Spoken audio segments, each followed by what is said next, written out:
Study IQ IAS, आपका selection हमारा mission. Financial year 2025-26 के थर्ड क्वार्टर के लिए इकोनॉमिक ग्रोथ यहां पर बताई जा रही है 7.8%। अब हालांकि बहुत इंपॉर्टेंट फैक्ट है बिकॉज पॉलिसी मेकर्स, इन्वेस्टर्स सभी के लिए जानना बहुत जरूरी है कि इंडियन इकोनॉमी किस तरीके से यहां पर ग्रो कर रही है। बट इसी ग्रोथ की कैलकुलेशन जो हम करते हैं जीडीपी के माध्यम से, ग्रॉस डोमेस्टिक प्रोडक्ट के माध्यम से, अब उसी कैलकुलेशन में नए चेंजेस यहां पर लाए गए हैं, जिसकी वजह से बहुत सारे सवाल उठ रहे हैं कि क्या अब इंडिया की जो जीडीपी है वो ज़्यादा देखने को मिलेगी, ग्रोथ रेट ज़्यादा देखने को मिलेगा, कि हम एक अमीर देश यहाँ पर बन जाएंगे, या कुछ फ्लॉज हैं अभी भी, या अभी तक जो हो रहा था उसमें से क्या गलती थी। तो आइए आज सभी सवालों के जवाब at the end of this session यहाँ पर आपको पता लग जाएंगे, और आपका क्या ओपिनियन है at the end of the session ज़रूर बताना कि जो चेंजेस यहाँ पर लाए गए हैं क्या वो पॉजिटिव हैं या उनका कोई नेगेटिव इम्पैक्ट भी है। तो ये डिस्कस करते हैं आज के सेशन में। मेरा नाम अरविंद गुलेरिया है। तो शुरुआत करते हैं। तो बेसिकली पहली चीज़ तो यहाँ पर क्लियर करनी बहुत ज़रूरी है। अब इसका एग्जांपल हम यहाँ पर लेंगे मोबाइल फ़ोन्स के थ्रू, कि पहले आपके मोबाइल फ़ोन्स क्या रहते थे, सबसे एसेंशियल फीचर क्या था कि कॉलिंग यहाँ पर हो जाए, राइट। बेसिक फ़ोन था, है ना, भारी फ़ोन था, अच्छा बैटरी बैकअप भी था, है ना। धीरे धीरे उसमें कैमरा आना शुरू हो गया और धीरे धीरे वो स्मार्टफोन में कन्वर्ट हो गया, जहाँ पर बैटरी के साथ साथ अब कैमरा भी अपडेट हो रहा है, स्क्रीन का रेजोल्यूशन भी बढ़ रहा है, रिफ्रेश रेट भी बढ़ रहा है, स्क्रीन का साइज़ भी इंक्रीज़ हो रहा है, मेमोरी भी यहाँ पर बढ़ रही है, प्रोसेसिंग पावर यहाँ पर बढ़ रही है। बट अगेन एसेंशियल फीचर आज भी वही है कि भैया कॉलिंग यहाँ पर हो जाती है। तो बेसिकली जो चेंजेस यहाँ पर जीडीपी में भी लाए गए हैं, तो इस चीज़ का ज़रूर ध्यान रखिएगा कि काम अब भी वो यही करेगा कि वो इंडियन इकोनॉमी की ग्रोथ रेट किस तरीके से आगे बढ़ रही है, इंडियन इकोनॉमी कितना जीडीपी के नंबर्स यहाँ पर बढ़ रहे हैं, कैलकुलेशन उसी की जाएगी। It's just that through this new updates in the calculation methodology अब हम उस कैलकुलेशन को और प्रिसाइजली यहां पर कर पाएंगे, अब उस कैलकुलेशन को और रिफाइन तरीके से कर पाएंगे, जहां पर हमारे पॉलिसी मेकर्स, सिटीजन्स, इन्वेस्टर्स सभी के पास जब एक्यूरेट इंफॉर्मेशन रहेगी तो उस प्रकार के इन्फॉर्म डिसीजंस भी यहां पर ले सकते हैं। तो जो कोर नेचर है उसमें कोई चेंज यहां पर नहीं आया है। बट इन सभी चीजों की जरूरत क्यों यहां पर पड़ी? क्योंकि पहली चीज, बहुत समय हो चुका था, लास्ट जो चेंजेस यहां पर लाए गए थे 2015 में लाए गए थे कि भैया जीडीपी कैलकुलेशन की मेथोडोलॉजीज में कुछ कुछ चेंजेस लाए जा रहे हैं, बेस ईयर यहां पर चेंज किया जा रहा है, और उस समय पर 2011-12 को बेस ईयर बनाया गया था। और इतना समय हो चुका है लास्ट टाइम के चेंजेस लाए हुए, है ना, 2015 से अब 10 साल यहां पर होने को आ रहे हैं, है ना, हो ही गए हैं, बल्कि इससे ज़्यादा ही टाइम हो चुका है। तो कहीं ना कहीं इंटरनेशनली भी इस चीज़ को हाईलाइट करना शुरू कर दिया गया था। जैसे IMF ने लास्ट ईयर एक पर्टिकुलर रिपोर्ट के थ्रू अपने बताया था कि इंडिया की जो जीडीपी कैलकुलेशन की मेथोडोलॉजी है उसमें इंडिया को यहाँ पर C ग्रेड दिया गया था, इन टर्म्स ऑफ व्हाट, कि भैया डिस्क्रिपेंसीज बहुत ज़्यादा हैं और आप बहुत सारे पुराने बेस ईयर्स यहाँ पर यूज़ करते हैं। 2011-12 इतना पुराना बेस ईयर है, उस समय का जो कंजम्पशन पैटर्न था, उस समय के जो प्राइसेस है, या उस समय पर जिन गुड्स एंड सर्विसेज की मैन्युफैक्चरिंग होती थी आज शायद उनकी नहीं होती, और नए गुड्स एंड सर्विसेज यहाँ पर मैन्युफैक्चर किए जा रहे हैं, जिसके बेसिस पर आप रियल आउटपुट ग्रोथ को जो कैलकुलेट कर रहे हो उसमें सिर्फ और सिर्फ एस्टिमेट्स ही हैं, कोई रियल डेटा यहाँ पर देखने को नहीं मिल रहा। And that is the point जहां पर इस चीज को हाईलाइट करते हैं, और यही कहा गया कि भाई जो की एस्पेक्ट्स हैं आप उन्हें यहां पर मिस आउट कर जा रहे हो, या फिर लोगों का जो पूरा काम करने का तरीका है, इकोनॉमी का ग्रो करने का जो तरीका है, वो कहीं ना कहीं दिख नहीं पा रहा है जो एक्चुअल रिजल्ट्स यहां पर हमें बताना चाहते हैं। और जब C ग्रेड यहां पर आया तो उसकी वजह से डेफिनेटली एक पुश यहां पर आया कि सरकार के लिए भी, कि सरकार भी अपनी इस मेथोडोलॉजी को चेंज करे। हालांकि सरकार के लिए ये पर्टिकुलर पुश बहुत समय से चल रहा था, और वो कह रहे थे कि भैया हम नया मेथड यहां पर लेकर आ रहे हैं, बेस ईयर में चेंजेस यहां पर लेकर आ रहे हैं। बट सबसे पहले सिंपल सा कॉन्सेप्ट जीडीपी का क्या है कि it basically measures the value of final goods and services जो कि एक पर्टिकुलर इकोनॉमी में प्रोड्यूस किए गए हैं एक पर्टिकुलर साल में। फाइनल गुड्स क्यों? ताकि जो फाइनल कंज्यूमर, जो एंड यूजर द्वारा यहां पर यूज किया गया उसे हम यहां पर काउंट करते हैं, ताकि डबल काउंटिंग के एरर को यहां पर अवॉइड किया जा सके। अब इसी जीडीपी की कैलकुलेशन हमारी production method, expenditure method and income method, 3 तरीके से की जाती है। और जो बेसिक लॉजिक है कि जो जितना प्रोड्यूस कर रहा है उतनी इनकम भी जनरेट करेगा और अपना पैसा भी वहां पर खर्च करेगा। So through all these 3 methods the answer should be similar, क्योंकि जो जितना पैसा कमा रहा है उतना खर्च भी कर रहा है और उतनी कंजम्पशन भी कर रहा है, तो जाहिर सी बात है तीनों के रिजल्ट्स यहां पर बराबर आने चाहिए। और अगर हम प्रोडक्शन और एक्सपेंडिचर मेथड को यहां पर लें, जो कि प्राइमरीली हमारे द्वारा फॉलो किए भी जाते हैं, एंड उससे ज्यादा प्राइमरीली अगर मैं कहूं तो it is the production method, जो हमारे लिए सबसे इंपॉर्टेंट मेथड है ना, वो हमारा एक्यूरेट मेथड है। एक्सपेंडिचर मेथड के थ्रू हम एक और कैलकुलेशन यहां पर करते हैं ताकि ये असेस कर सकें कि डिमांड साइड से जो जीडीपी की कैलकुलेशन है उसमें कितने चेंजेस हैं, क्या डिस्क्रिपेंसी देखने को मिल रही है। राइट। तो दोनों का अपना अपना सिग्निफिकेंस है, but the production method is, जो ग्रॉस वैल्यू एडिशन मेथड है वो हमारे लिए प्राइमरी मेथड है, राइट। इनकम मेथड हम यहाँ पर यूज नहीं करते, बिकॉज अगेन इनकम मेथड में हर एक व्यक्ति की इनकम को कैलकुलेट करना, उसे अंडरस्टैंड करना, उसे ट्रैक करना एक बहुत ही बड़ा टीडियस टास्क है करंटली, जिस प्रकार की इनफॉर्मल इकोनॉमी भी यहाँ पर इंडिया में देखने को मिलती है। तो जब चेंजेस यहाँ पर लाए गए हैं, जो नया जीडीपी का इंजन यहाँ पर क्रिएट किया गया है, इसमें आपके 4 इंपॉर्टेंट पिलर्स हैं। पहला है आपका जो बेस ईयर का शिफ्ट किया गया, फिर डबल डिफ्लेशन का जो पॉइंट यहाँ पर डाला गया, हाई फ्रीक्वेंसी डेटा यहाँ पर यूज किया जाएगा, एंड एडवांस्ड बैलेंसिंग टूल्स यहाँ पर यूज किए जाएंगे, जैसे आपके सप्लाई यूज टेबल्स। अब इन चारों का क्या सिग्निफिकेंस है, एक एक करके यहाँ पर समझते हैं। तो पहली बात, जो जीडीपी का बेस ईयर है, सिर्फ वही चेंज नहीं हुआ है, सीपीआई का बेस ईयर भी यहाँ पर 2024 कर दिया गया, एंड आईआईपी का भी बेस ईयर यहाँ पर 2022-23 कर दिया गया है, और जीडीपी का तो 2022-23 यहाँ पर है भी। क्यों रिबेसिंग की जाती है? ताकि भैया इकोनॉमिक चेंज को यहाँ पर ढंग से कैप्चर किया जा सके। नए सेक्टर्स जो आपके 2011-12 के बाद यहाँ पर आए होंगे, स्पेशली द डिजिटल सेक्टर्स, उनकी कैलकुलेशन कैसे की जा रही है, उनको कैसे आप यहाँ पर डिफ्लेट करके उनकी कॉस्ट यहाँ पर निकाल रहे हैं, दैट इज समथिंग जिसकी वजह से एक्यूरेट पिक्चर कभी भी नहीं दिख पाएगी। And more over global standards के साथ भी तो खुद को रियलाइन करना है। सो that is why it was very much important कि हम जो ग्लोबली प्रैक्टिसेस फॉलो की जाती हैं उनके साथ खुद को रियलाइन करके हम वैसे एस्टिमेट्स यहाँ पर निकालें, ताकि बाहर के इन्वेस्टर का भी ट्रस्ट रहे कि जी हाँ, इस देश की जो जीडीपी कैलकुलेशन है बिल्कुल एक्यूरेट यहाँ पर देखने को मिल रही है। एंड बेटर डेटा के थ्रू अगर हम यहाँ पर कैप्चर करेंगे तो बेटर रिजल्ट्स भी हमें यहाँ पर देखने को मिलेंगे। तो प्राइमरली जो चेंज यहाँ पर किया गया वो इसी वजह से किया गया है कि भैया जो कंजम्पशन पैटर्न है और जो प्रोडक्शन पैटर्न्स हैं, दोनों में बहुत सिग्निफिकेंट चेंज आ चुका है। अगर हम 2011-12 से 2022-23 को यहाँ पर कंपेयर करें, ना ही सिर्फ consumption patterns but production pattern में भी, क्योंकि बहुत सारी चीजें ऐसी जो कि अब आ चुकी, जैसे अगर मैं ऑनलाइन ट्रांसफर्स की बात करूं, यूपीआई ने कितना ईजी कर दिया है, डिजिटल सर्विसेज की अवेलेबिलिटी कितनी ज्यादा बढ़ चुकी है, जो कि पहले नहीं थी, बट फिर भी उनकी रियल आउटपुट ग्रोथ अगर मुझे कैलकुलेट करनी रहेगी तो भैया फिर मैं उसको निकालने की कोशिश करूंगा, प्रॉक्सी मेथड यहां पर यूज करूंगा। सो that is it is very important कि जो आपका ओवरऑल लाइफस्टाइल के चेंजेस यहां पर आ चुके हैं, प्रोडक्शन के चेंजेस यहां पर आ चुके हैं, वो सेम चेंजेस यहां पर हमारी मेथडोलॉजी में भी रिफ्लेक्ट करें। जैसे कि अगर पहले हम सबसे ज्यादा फूड के ऊपर पैसा खर्च कर रहे थे, तो आज भी कर रहे हैं, बट अब उतना नहीं कर रहे, उससे कम कर रहे हैं, जिसके बेसिस पर सीपीआई का डेटा भी यहां पर अब चेंज हो रहा है। उसके केस में भी आपका बेस ईयर है वो चेंज हुआ है, उनके सभी ग्रुप्स की जो वेटेजेस हैं वो भी यहाँ पर चेंज हुई हैं, जिसमें फूड जो पहले 45% तक की कंट्रीब्यूशन रखता था, अब वही 36-37% तक की रखता है। मतलब लोगों का जो पैसा खर्च हो रहा है वो कम हो चुका है फूड के ऊपर, अब वो बाकी चीज़ों के ऊपर भी यहाँ पर पैसा खर्च कर रहे हैं अपनी पॉकेट में से। And it has all been done in accordance with the household consumption expenditure survey, जो कि 2022-23 का है, राइट।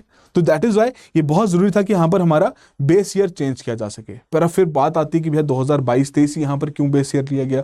बिकॉज उससे पहले अगर हम देखें तो कोविड की डिस्टॉर्शंस थी, और उससे पहले अगर हम देखें तो जीएसटी, डीमोनेटाइजेशन, इन सभी चीजों का इंपैक्ट यहां पर पड़ा, जिसकी वजह से अगेन प्राइस लेवल के डिस्टॉर्शंस थे। फिर एनपीए क्राइसिस वहां पर क्रिएट हुए। तो इकोनॉमी आफ्टर 2015 एक मेजर अप एंड डाउन से यहां पर चलती जा रही है।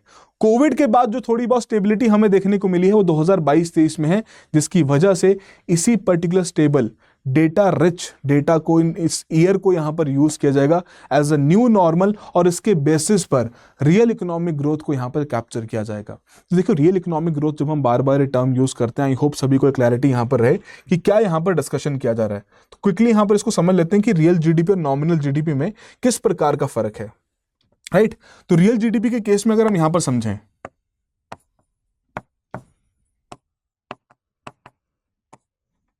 And on the other hand we have nominal GDP. तो नॉमिनल जीडीपी में हम क्या करते हैं, वी यूज करंट प्राइसेस, हमारे द्वारा करंट प्राइसेस का यूज किया जाता है। बिकॉज जब हम जीडीपी कैलकुलेशन करें तो basically it is the value of something जो कि प्रोड्यूस किया गया है। तो उसके लिए हमारे पास क्वांटिटी का पता होना चाहिए, हमें प्राइस का पता होना चाहिए, राइट।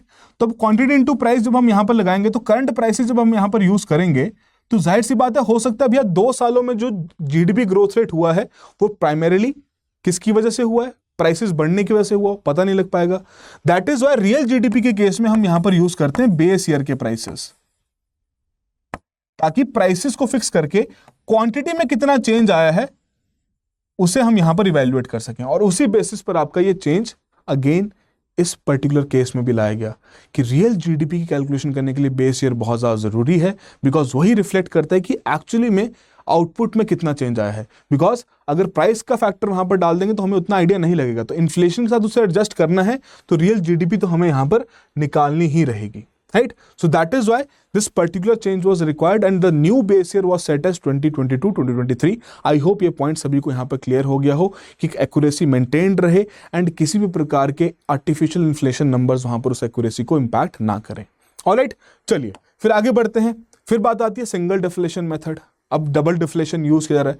सिंगल डिफ्लेशन में क्या इशू था उसको भी हम यहां पर समझते हैं। तो जब हम अपनी जीडीपी की कैलकुलेशन करते हैं, जैसे हमने पहले भी कहा that we use what kind of method, हमारे द्वारा प्रोडक्शन मेथड यहां पर यूज किया जाता है। मतलब प्रोडक्शन मेथड माने कि जो हमारा ग्रॉस वैल्यू एडिशन मेथड है, हम सभी सेक्टर्स की वैल्यू एडिशन निकालते हैं, उसको क्लब करते हैं, ऐड करते हैं, समेशन करते हैं, हमारे पास ओवरऑल जीडीपी का एक साइज हमें पता लग जाता है।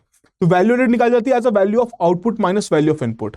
Now when we do this single deflation, माने कि जब हम रियल जीडीपी के साथ, जब हम रियल जीडीपी निकालने की कोशिश करते हैं, बेस ईयर के प्राइसेस को एडजस्ट करने की कोशिश करते हैं, तो उस समय पर हमारे द्वारा क्या प्रैक्टिस फॉलो की जाती है कि जो हमारी वैल्यू ऑफ आउटपुट है उसमें जो चेंज आया है, उसके प्राइसेस में जो चेंज आया है, हम सिर्फ उसे ही एडजस्ट करते हैं, यहां पर उसे उतने अच्छे से एडजस्ट नहीं करते।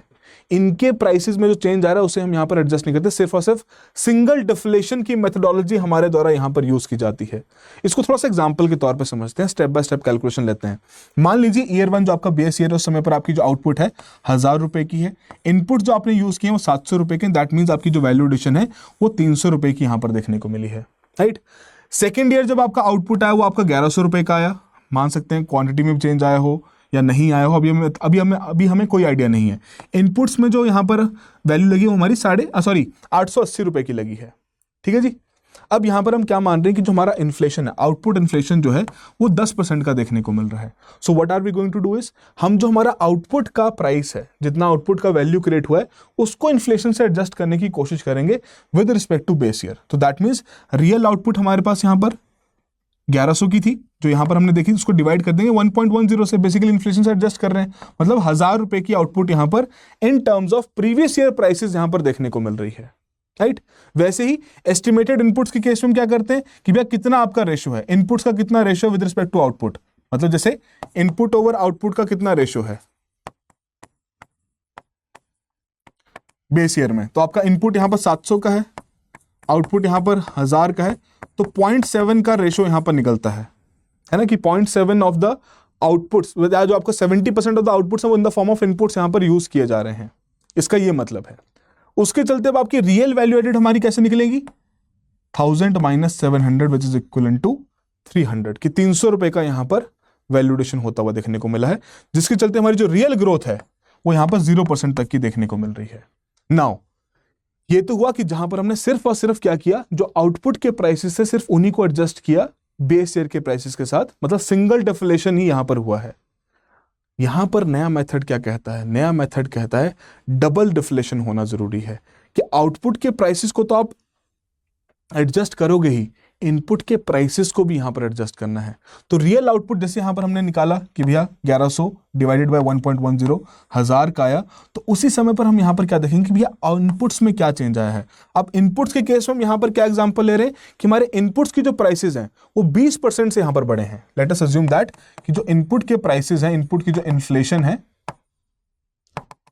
It is equal to 20%। अब उस केस में रियल इनपुट्स की वैल्यू कितनी बनती है, 880 का हमने यहां पर जनरेट किया था सेकेंड ईयर में, उसी को एडजस्ट कर रहे हैं ना, divide by 1.20, now it comes down to 733.33 है ना, 733 रुपए का इनपुट यहां पर लगा है।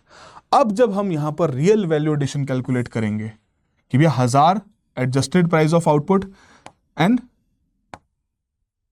733 should be the case over here. तो अब जब हम इस केस में रियल वैल्यू यहां पर निकालेंगे with the both input and output as deflated, है ना, दोनों डबल डिफ्लेशन यहां पर हो चुका है, तो 1000 तो हमारा आउटपुट डिफ्लेटेड हो चुका है। अब ये आ जाएगा 700 नहीं 733.33। अब इसके चलते हमारी जो रियल वैल्यू एडिशन यहां पर आएगी 266.67 की आएगी। दैट मीन्स रियल टर्म्स में हमारी ग्रोथ और यहां पर कम होती हुई देखने को मिल रही है। इट इज कॉन्ट्रैक्शन, ग्रोथ नहीं हुआ है, कॉन्ट्रैक्शन यहां पर हुआ है, क्यों? क्योंकि हमने डबल डिफ्लेशन मेथड यूज किया है, उससे हमें और एक्यूरेट पिक्चर मिली है कि हम सिर्फ और सिर्फ अब आउटपुट के ही प्राइसेस को यहां पर एडजस्ट नहीं कर रहे, इनपुट के भी प्राइसेस को यहां पर एडजस्ट कर रहे हैं। ऑलराइट, तो आपका मैन्युफैक्चरिंग और एग्रीकल्चर दोनों के केसेस में डबल डिफ्लेशन मेथड के थ्रू यहां पर कैलकुलेशन की जाएगी। ऐसा अब हमारी नई जीडीपी की मेथडोलॉजी यहां पर कह रही है, which is going to provide us with more accurate results कि एक्चुअली में कितना वैल्यू एडिशन हम क्रिएट कर पा रहे हैं, जो कि पहले आपकी सिर्फ और सिर्फ इस प्रकार की इनपुट आउटपुट रेशियो के थ्रू हम कैलकुलेट करते थे, उसको एडजस्ट करने की कोशिश करते थे। अब नहीं, हम एक्चुअली में इनपुट प्राइसेस को यहां पर एडजस्ट करेंगे इनपुट इन्फ्लेशन के साथ, उसे हम कहते हैं डबल डिफ्लेशन मेथड। तो आई होप सभी को पॉइंट यहां पर क्लियर हो गया हो, क्योंकि दोनों को यहां पर सेपरेटली एडजस्ट किया जा रहा है कि जहां पर हमें 0% ग्रोथ देखने को मिल रही थी सिंगल डिफ्लेशन में, बट एक्चुअली में डबल डिफ्लेशन यूज करके जो कि एक्यूरेट पिक्चर दिखाता है, it is basically contraction in terms of value addition, है ना, कि वो आपका नेगेटिव ग्रोथ रेट यहां पर रिकॉर्ड किया है।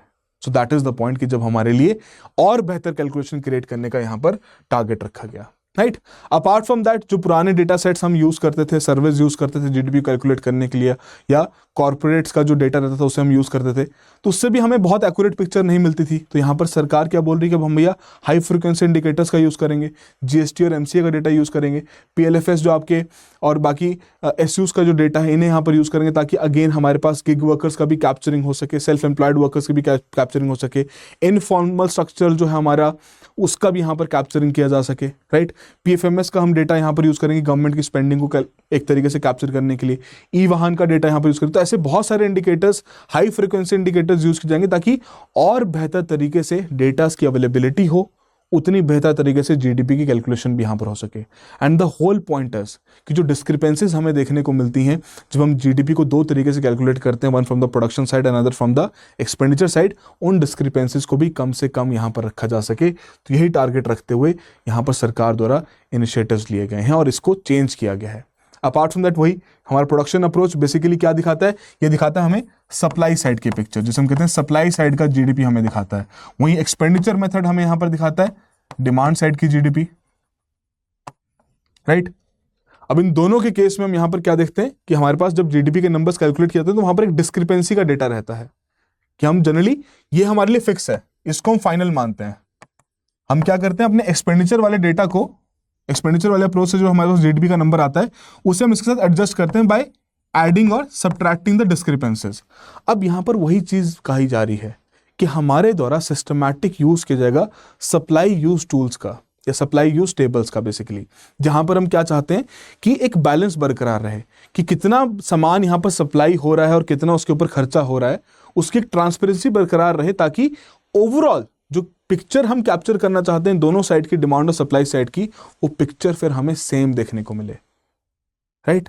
तो ये बहुत बड़ा कंसर्न अभी तक रहा है डिस्क्रिपेंसीज का, उसी को रिजॉल्व करने के लिए ये पर्टिकुलर स्टेप यहाँ पर लिया जा रहा है कि जहाँ पर आपका टोटल जो डोमेस्टिक आउटपुट है एंड द इंपोर्ट्स हैं उनको मैच की जगह अगेंस्ट द कंजम्पशन, इन्वेस्टमेंट और एक्सपोर्ट्स के साथ प्रोडक्ट लेवल पर यहाँ पर मैचिंग की जाएगी, ताकि और एक्यूरेट हमें रिजल्ट्स यहाँ पर मिले और इस प्रकार की डिस्क्रिपेंसीज को हम यहाँ पर एड्रेस कर सकें।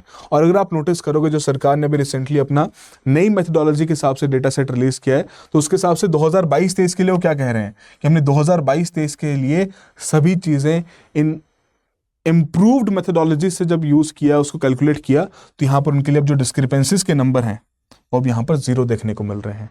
सो that is the idea with the upcoming years. हम भी इस पर्टिकुलर जो 12 नंबर की एंट्री है, शायद आने वाले समय में हमें 12 नंबर की एंट्री देखने को ना मिले, right. So that is the idea. Again this is our final numbers और ये हमारे एक्सपेंडिचर कंपोनेंट्स हैं, जिसमें PFC, government final consumption expenditure, GFCF, change in stocks, valuables, ये सारे एक्सपेंडिचर वाली साइड को हम कैलकुलेट करते हैं ताकि हमें इकोनॉमी की डिमांड वाली पर्सपेक्टिव भी देखने को मिले, जिसके थ्रू हम ये भी कह पाते हैं कि Indian economy consumption driven economy है, जहां पर पीएफसी का कंट्रीब्यूशन सबसे ज्यादा देखने को मिलता है। ऑलराइट, चलिए, तो based upon this expenditure method एक सिंपल सा सवाल आपके लिए यहां पर रखा गया है कि 4 ऑप्शंस आपको दिए गए हैं, इनमें से कौन सी ट्रांजैक्शन है जो कि इंक्लूड नहीं की जाएगी जीडीपी में under the expenditure method. Quickly जरा चैट बॉक्स और कमेंट बॉक्स में मेंशन करो। एंड अगर आप भी सिविल सर्विस एग्जामिनेशन की तैयारी कर रहे हैं, इकोनॉमी एज अ सब्जेक्ट में अगर आपको कुछ कंसर्न्स देखने को मिल रहे हैं, आप कुछ चैलेंजेस फेस कर रहे हैं, दिस माई कॉन्टैक्ट नंबर, आप मुझे अप्रोच कर सकते हैं, I will be more than happy to assist you. या फिर आप इस कम्युनिटी का भी यहाँ पर हिस्सा बन सकते हैं, जहाँ पर हम रेगुलर अपडेट्स, मॉक सेशंस, ये सभी चीज़ें डिस्कस करते रहते हैं। अपार्ट फ्रॉम दैट, करेंटली भैया होली की एक मेजर त्यौहार हमारा यहाँ पर आ रहा है, तो उसी के पर्व में राइट। स्टडी IQ द्वारा अपने P2I बैचेस में फ्लैट 55% का डिस्काउंट यहाँ पर ऑफर किया जा रहा है। 2027 और 2028 के बैचेस अनाउंस कर दिए जा चुके हैं, लॉन्च कर दिए जा चुके हैं। तो वेट मत कीजिए। अगर 27 की तैयारी करने का सोचा है तो मत सोचो कि 26 का प्रीलिम्स होगा उसका शुरू करेंगे, नहीं। दिस इज समथिंग जो कि आपके लिए एक बहुत बड़ा कंसर्निंग फैक्टर बन जाता है। क्यों? क्योंकि आपको GSE कवर करने में 8 से 9 महीने मिनिमम लग जाते हैं। फिर ऑप्शनल भी करना है, आंसर राइटिंग की प्रैक्टिस भी करनी है, एंड अगर एक ग्रेजुअल शेड्यूल अपना फॉलो करना है तो definitely you need to start as early as possible. जहाँ पर अगर आपका कॉलेज हो चुका है, फाइनल ईयर में भी है, तो यू कैन डेफिनेटली स्टार्ट। और वही आइडिया रखते हुए 27 और 28 दोनों के ही बैचेस यहाँ पर अनाउंस कर दिए गए। The point of P2I is prelims से लेकर इंटरव्यू तक की पूरी प्रिपरेशन को कवर करता है, सब्जेक्ट बाय सब्जेक्ट कवरेज रहती है, and the whole idea is to make your preparation holistic, जहाँ पर आपकी जो भी रिक्वायरमेंट्स हैं, live classes, notes, mock sessions, answer writing with evaluation, and utmost important जो आपका मेंटरशिप है, everything is provided to you. So definitely जाके चेकआउट करें, एनरोल करें। ARG लाइव आप यूज कर सकते हैं code for the maximum discounts. And again अगर आपके कोई डाउट्स और कंसर्न्स रहे, आप मुझे भी अप्रोच कर सकते हैं। I will be more than happy to assist you. Alright, तो डेफिनेटली यहाँ पर जो पूरी पिक्चर है तो कहीं ना कहीं डिफरेंट तो रहेगी। सेक्टोरल शिफ्ट्स यहाँ पर देखने को मिलेंगे। मैन्युफैक्चरिंग के जो हमारे डेटा सेट्स हैं वो और बेहतर देखने को मिलेंगे, राइट, बिकॉज डबल डिफ्लेशन के चलते हम उसे करेक्ट कर पाएंगे। एग्रीकल्चर में भी फाइनल डिफ्लेटर्स यहाँ पर यूज़ किए जा रहे हैं। अपडेटेड इंटरमीडिएट कंजम्पशन यहाँ पर यूज़ की जाएगी, जिसकी वजह से अगेन किस प्रकार की कंसर्न्स इस सेक्टर में देखने को मिल रहे हैं, कैसा आउटपुट, कैसा ग्रोथ है, हम उसे यहाँ पे कैलकुलेट कर पाएंगे। A very very important point, informal sector की जो कंट्रीब्यूशन है उसको और बेहतर तरीके से कैप्चर करने के लिए आपकी ये सर्वेस जो कि अगेन अपडेटेड हैं, फ्रीक्वेंटली कंडक्ट किए जाते हैं, उन्हें यहाँ पर यूज किया जाएगा। गिग वर्क और डोमेस्टिक वर्क की भी पार्टिसिपेशन को यहाँ पर हम हाईलाइट करेंगे।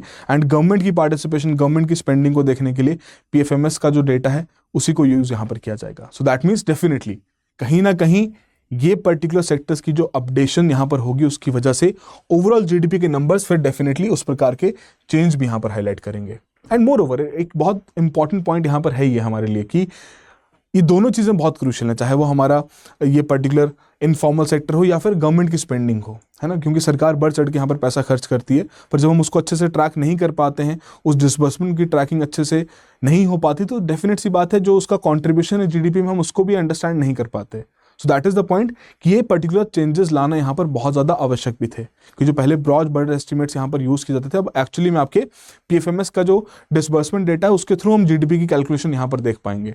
एंड इनफॉर्मल सेक्टर का तो हम बार बार कहते हैं कि इंडिया का एक मेजर पोर्शन यहाँ पर इनफॉर्मल सेक्टर का है, तो उसकी कैलकुलेशन के तो डेफिनेटली चैलेंजेस रहते थे, अब वो भी यहाँ पर एड्रेस किए जा रहे हैं। अपार्ट फ्रॉम दैट जो SNA 2008 के स्टैंडर्ड्स हैं या फिर जो COI COP 2018 की क्लासिफिकेशन है, जिनके बेसिस पर CPI में भी जो वेटेजेस में चेंजेस लाए गए हैं उसको और क्लासीफाई किया गया है और उसे ब्रॉड बेस ना रखते हुए फाइनल डिटेल्स में क्लासीफाई किया गया। तो that has been the changes जो कि इंटरनेशनली भी रिकॉग्नाइज किए जाते हैं। और सेम चीज़ को अगर हम यहाँ पर भी इंप्लीमेंट कर रहे हैं तो हमारे सभी पॉलिसी मेकर्स, सभी इन्वेस्टर्स, इवन द सिटीजन्स, सभी के पास एक एक्यूरेट डेटा रहेगा कि किस प्रकार से हम अपनी देश की GDP को आगे लेकर जा रहे हैं, क्या चेंजेस यहाँ पर आ रहे हैं।